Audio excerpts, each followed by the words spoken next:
TikTok Affiliate Tips Part 2 para sa mga baguhang affiliate dito sa TikTok na kagaya ko. Lahat ng i-share ko dito based on my own experience and pwedeng makahelp sa'yo, pwedeng hindi, pero sa akin gumana talaga siya.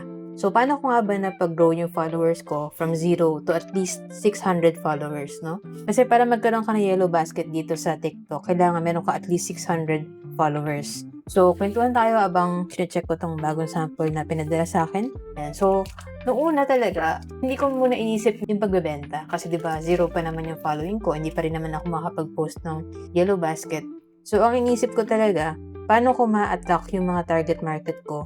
Gusto ko kasi i-target is yung mga mahilig din sa tech and gadgets like phones, tablets, yan, mga accessories. So, ang ginawa ko is, kung ano yung available ko dito sa bahay ng mga gadgets, yun yung ginawan ko ng content. So, that time kasi nagbabuy and sell ako ng mga phones. So, medyo marami akong available na phones na nandito sa bahay nun, no? Ginawan ko sila ng content na feeling ko makakatulong dun sa mga target market ko or makakapagbigay din siya ng value, kumbaga. So, yung most ng mga contents na pinost ko dati, mga sample photos and sample videos na iba-ibang unit ng phones. And then, nag-post din ako ng mga unboxing videos, diba? Para makita nila inclusions ng mga phones na bibili nila kung balak nilang bumili ng specific phone na yan.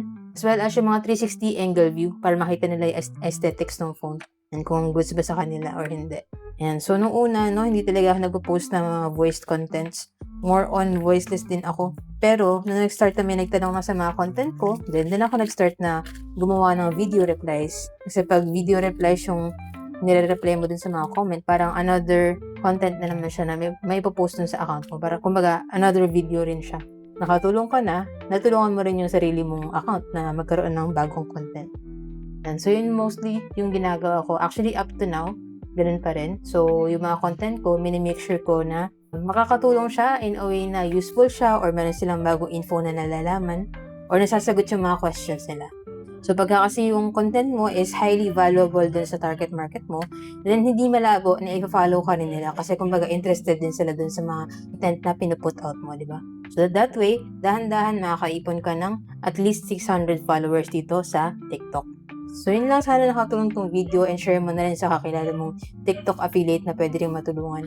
And so, kung may question ka, comment ka na lang din sa comment section and try natin sagutin yan in our future videos. So, yun lang. Then, don't forget to follow for more.